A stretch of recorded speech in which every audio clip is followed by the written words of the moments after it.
imagine for a second that you pull off the impossible. I mean, you literally conquer an entire nation with a severely outgunned volunteer force.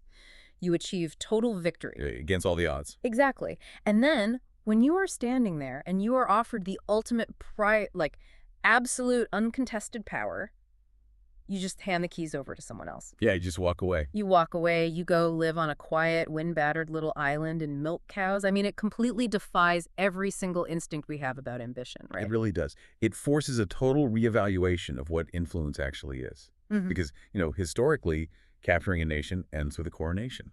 For sure. A coronation, a purge of your rivals, maybe building a massive palace. Yeah, the consolidation of an empire. Yeah. Stepping away is the anomaly. It's the ultimate rarity in history. And it's an anomaly we are going to dissect today. We're pulling from this incredibly detailed biographical text, The Lion of Caprera, which covers the life of Giuseppe Garibaldi. Such a fascinating figure. Oh, unbelievably fascinating. But I want to be clear to you listening, our mission for this deep dive isn't just to, recount the timeline of Italian unification. Right, we're not just giving a history lecture here. Exactly. We are going to extract a masterclass in the mechanics of leadership.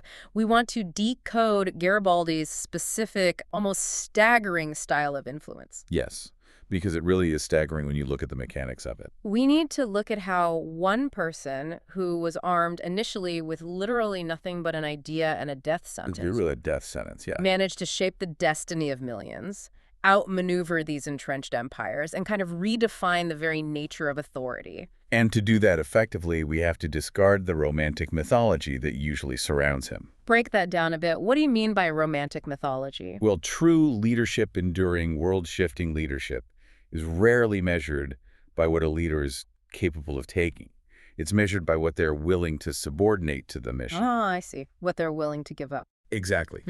Garibaldi's power didn't stem from traditional authority. It wasn't institutional at all. Right. He didn't have, a massive inheritance. No, he had no state treasury, no dynastic bloodline, and no standing army to enforce his will. His influence was purely asymmetric. Asymmetric influence. I love that term. Yeah, it was generated through this unyielding purpose, an absolute mastery of psychological momentum, and a tactical commitment to leading by relentless, brutal example. Okay, so let's look at the incubation of that mindset. Because no one is just born with that level of asymmetric influence, right? Absolutely not. It's forged. You have to trace it back to the environment that originally framed his worldview. And the narrative in the text starts in Nissa, or Nice, depending on which side of the border you're standing on today. Right, the geography there is absolutely critical to understanding him. Because it wasn't some homogenous, isolated little village. Nizza was a port city. It was a collision point of cultures, languages, commerce. The Mediterranean was right there, acting as an open highway. Yeah. So how does that environment shape a young kid who is just watching sailors on the docks? Well, that geographic fluidity is the bedrock of his macro perspective. Yeah. When you grow up in a heavily trafficked port city, you are constantly exposed to competing narratives. You're not just hearing one echo chamber. Precisely. You see French, Italian, Spanish, and North African sailors. And they're exchanging goods, obviously, but more importantly, they're exchanging ideas. Right. Cultures blending, languages mixing. And because of that, you are naturally trained to see past arbitrary lines drawn on a map by distant monarchs. It creates an inherent skepticism of artificial borders, doesn't it? Exactly. You look at the people around you and see a shared language, a shared history, a shared economic reality.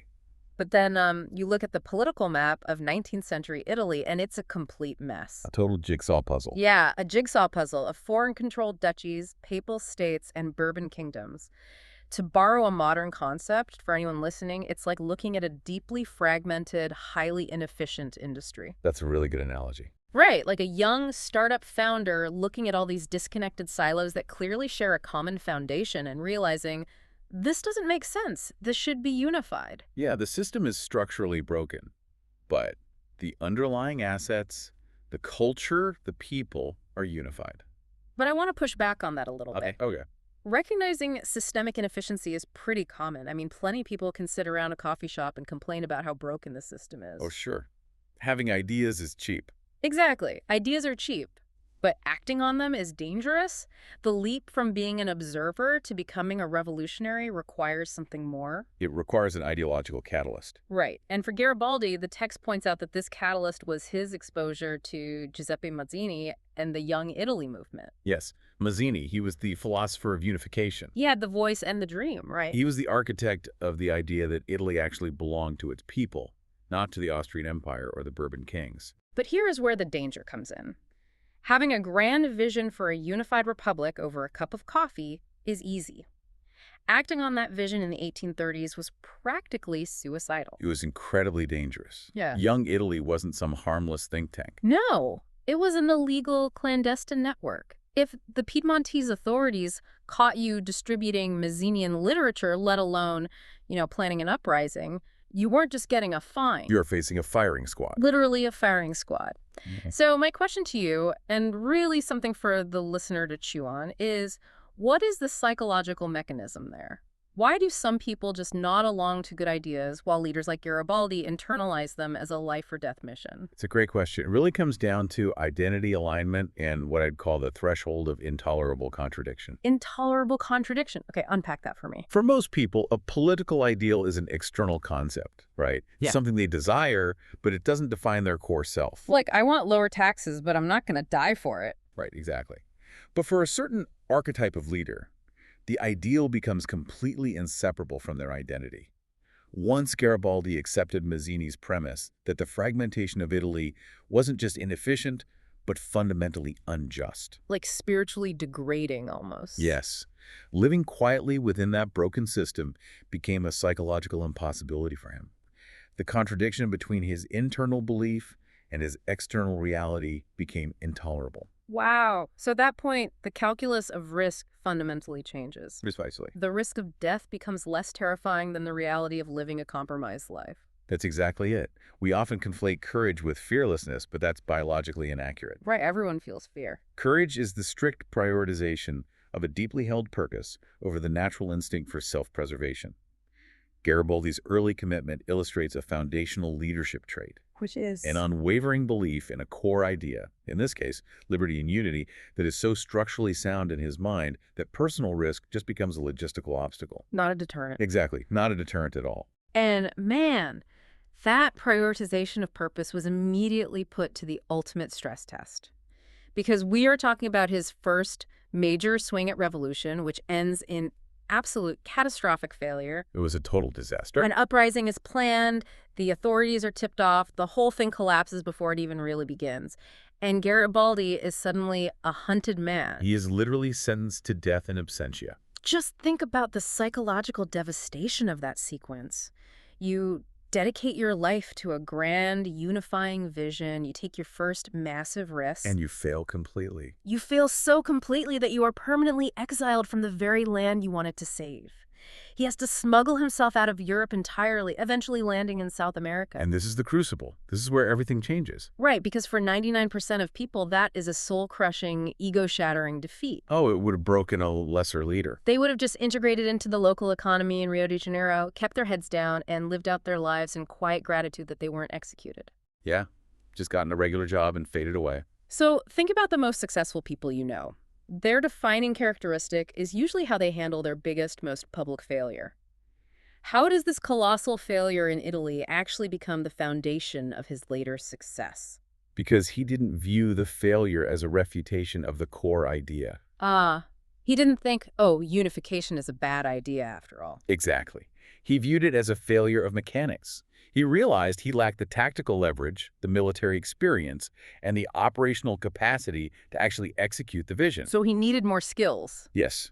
So rather than retreating into obscurity, he used his exile in South America, specifically fighting in the Ragamuffin War in Brazil and the Uruguayan Civil War, as a brutal live-fire laboratory. The proving ground. He's basically getting his reps in. He's building the muscle memory of asymmetric warfare. But fighting in someone else's war, how does that translate into leadership skills for his own cause? Well, he is learning the exact mechanics of guerrilla warfare. In South America, he wasn't commanding standardized European armies.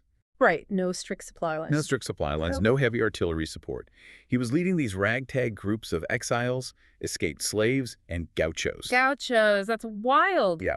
He had to learn how to leverage local terrain, how to execute hit-and-run tactics, and, crucially, how to maintain morale in a force that is perpetually undersupplied and outgunned. And doing it across massive language barriers and cultural divides. Exactly. It's immense resilience. If you can motivate a completely disparate group of people to fight a larger, wealthier enemy in a jungle or on the pampas, you are mastering the purest form of influence. Because you don't have traditional levers of control. Right. You don't have the leverage of a massive paycheck or the threat of a court-martial to keep them in line. You have to generate cohesion entirely through sheer force of will and tactical competence. And it's during this brutal proving period that we see another really critical component of his leadership style emerge. What's that? The type of people he begins to attract. Specifically, his partnership with Anita Garibaldi. Oh, yes. This is such a fascinating dynamic. Anita wasn't just, like, a political companion or some symbolic figurehead. Not at all. The source describes her as completely fearless. She was a hardened combatant. She rode alongside him, managed logistics, actively engaged in the fighting. I mean, it's a stark contrast to the traditional European expectations of a general's wife at the time. It forces us to examine the magnetic nature of high-capacity leadership. Influence is rarely solitary. That's a great point. It's not just one guy on a mountaintop. Right. When a leader operates with absolute, uncompromising dedication to a vision, they act as a filter. A filter? How so? They naturally repel people who are looking for comfort or status, and they intensely attract individuals who share that exact frequency of conviction. Like attracts like. If you are vibrating at a frequency of absolute dedication, you're going to draw on people who don't just agree with your vision, but who are willing to bleed for it. I would frame it more mechanically. It's about the credibility of shared risk. Okay, credibility of shared risk. Anita didn't follow him because he had a fancy title. She joined him because his actions perfectly mirrored her own internal drive for liberation. They formed a partnership built on courage. Exactly. Their partnership demonstrates to us that enduring, scalable influence requires surrounding yourself with co-leaders who challenge you, who match your physical and moral courage. She wasn't an employee of the movement. She was a major stakeholder. Yes, she carried the operational weight of the vision alongside him. So we have this leader who has been radicalized by Mazzini, tested by catastrophic failure, and hardened in these asymmetric proxy wars of South America. He's ready. He has built a core team, proven his tactical chops, learned how to fight outside the traditional paradigms. The incubation period is over. This brings us to 1848, the turning point where he finally returns home. The geopolitical landscape of Europe is completely fracturing at this point. Uprisings are happening everywhere, from Paris to Vienna. The year of revolution. Yes, the Austrian Empire is distracted, and the window for Italian unification briefly cracks open.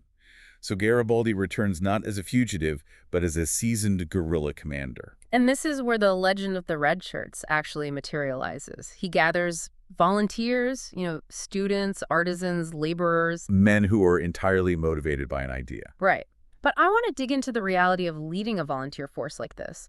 The text mentions their simple red shirts. They were literally cheap red butcher shirts because they couldn't afford military uniforms. And that aesthetic detail is actually incredibly profound. Really? Just the shirts? Yes.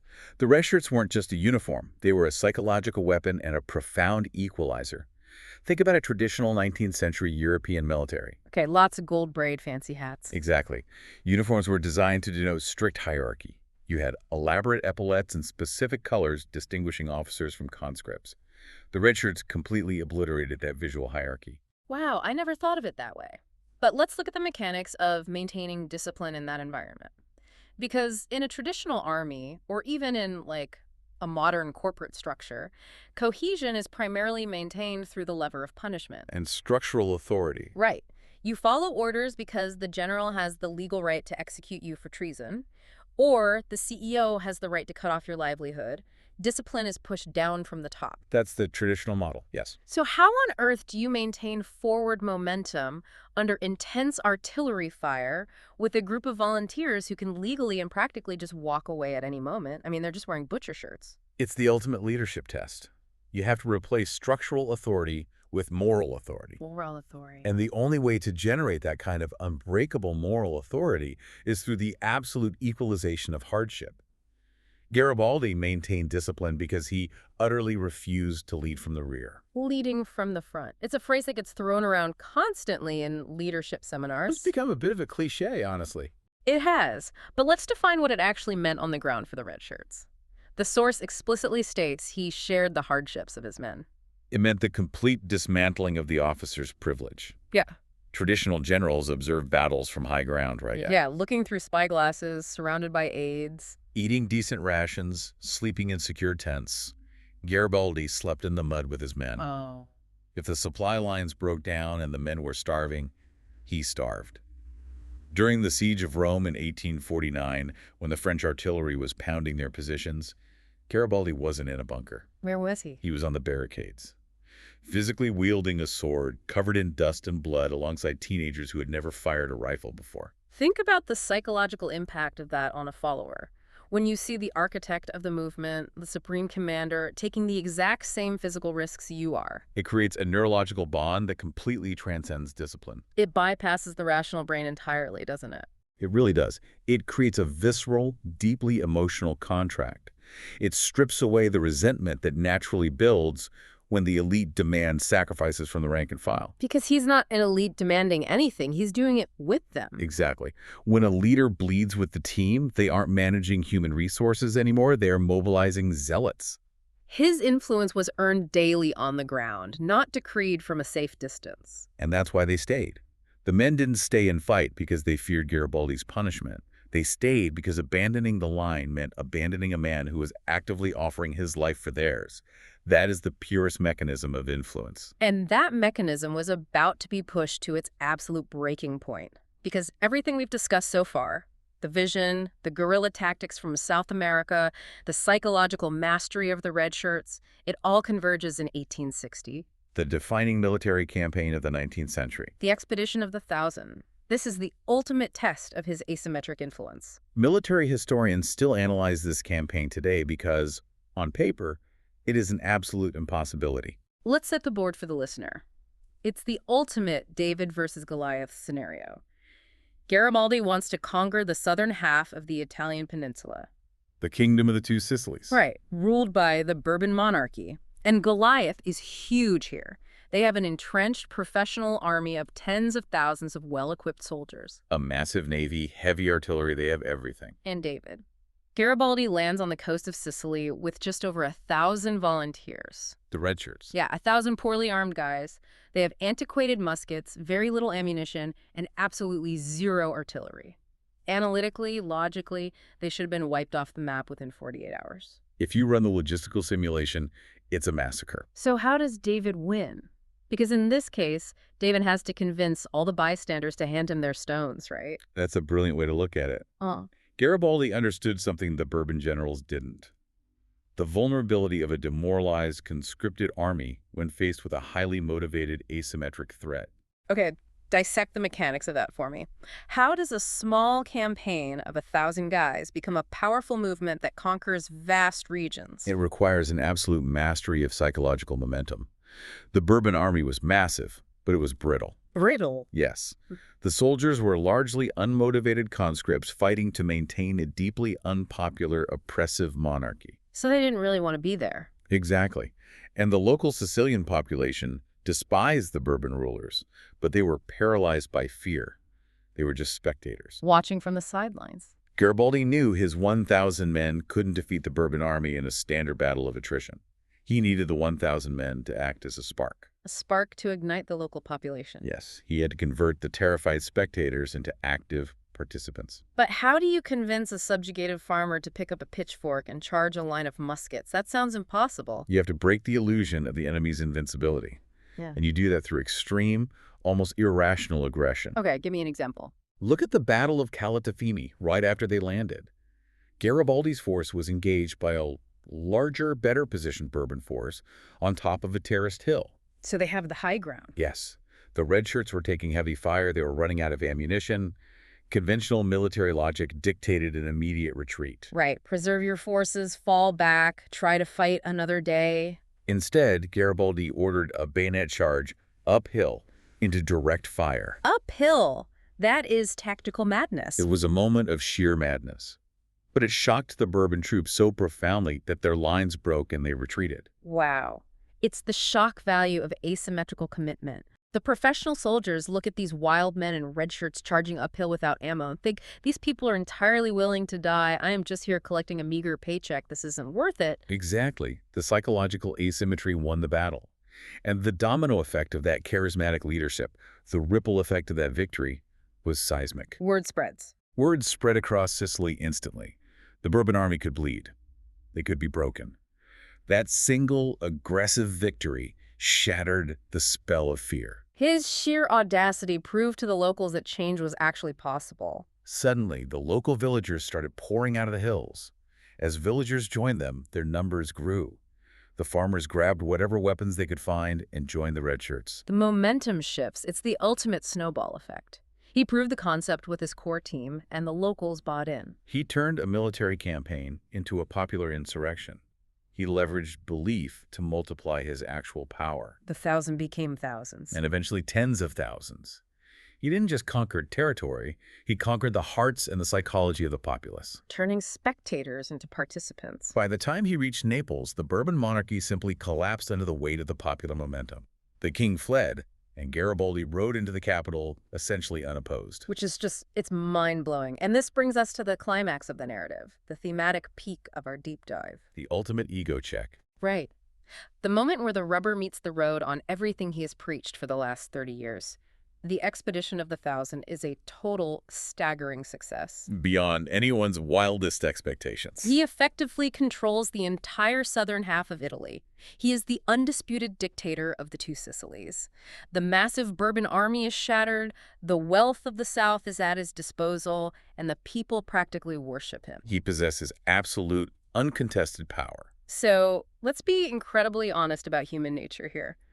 Put yourself in his boots. After surviving death sentences, the agony of exile, losing your wife Anita to illness during a chaotic retreat years prior. Suffering through decades of starvation, mud, and bullet wounds. Yes. To finally have the ultimate prize in your hands. The temptation to keep it has to be overwhelming. It goes against human nature to let it go. Could you walk away after sacrificing so much? Most people couldn't. Many within his own ranks and across Europe fully expected him to claim authority and become a king. He could have established his own republic and named himself president for life. It was the historical default. It's what successful revolutionaries do. But he doesn't. He rides north to meet Victor Emmanuel II, the king of Piedmont, Sardinia. And in a town called Tiano, he simply hands it all over. He greets Victor Emmanuel as the king of Italy. He subordinates his entire massive volunteer army to the royal command and effectively says, here is the southern half of the country. Unification is achieved. My job is done. And then he retires to the quiet island of Caprera. With, like, a bag of seed corn. I cannot overstate how completely this defies the standard operational procedure of power. Why does he do it? Because taking the crown would have invalidated the entire premise of his life's work. This act is what cemented his legacy as a hero and a symbol of freedom. Because the goal was never to rule. Exactly. This goes back to the very foundation we discussed, his alignment with Mazzini's vision. The goal was to unite. It was never to replace one set of fragmented rulers with another. If he keeps the South, he becomes exactly what he spent his life fighting. He becomes just another warlord maintaining a divided peninsula. Precisely. If he sets himself up as a rival power to the northern king, he plunges Italy right back into civil war. By relinquishing power, he proved his absolute integrity. He executed the ultimate subordination of the ego to the mission. He recognized that his specific phase was over. Right. The phase of destruction and conquest, the phase he was perfectly designed for, was complete. The next phase required institutional building, central administration, which were not his primary skill sets. It requires a profound level of self-awareness to recognize when your specific utility to a cause has expired. It's a profound lesson for the listener.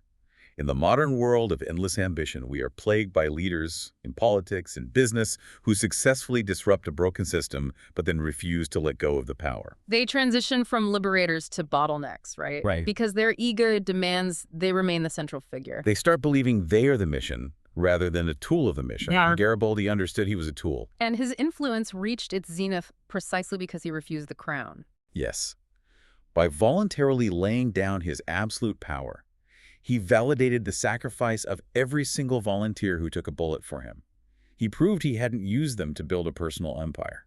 And the contrast of his retirement is just staggering.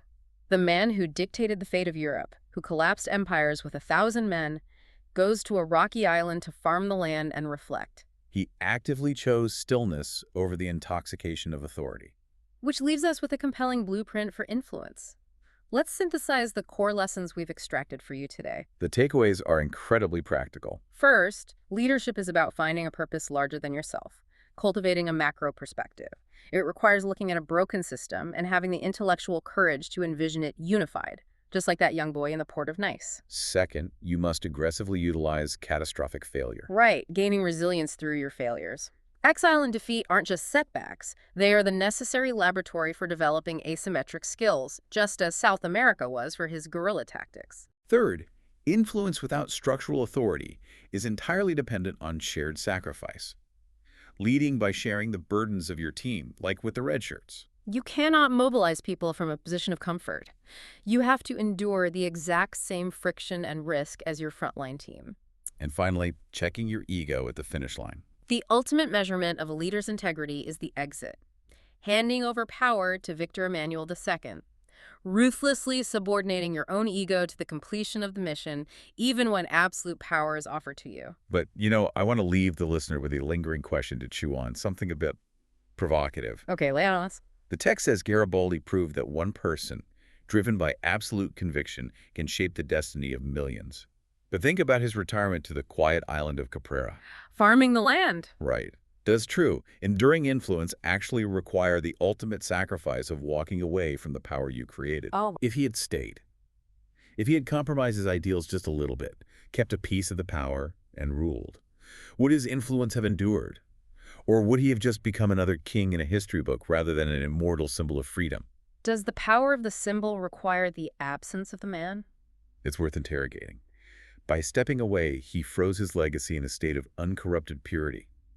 Perhaps the ultimate secret to holding power isn't in what you conquer, but in what you release. That is a phenomenal lens to view this through. Sometimes the most terrifying and awe-inspiring display of a leader's power isn't the army behind them or the crown on their head. It's looking at the architect of an entire nation and realizing that their hands are intentionally completely empty. Thank you for joining us on this deep dive.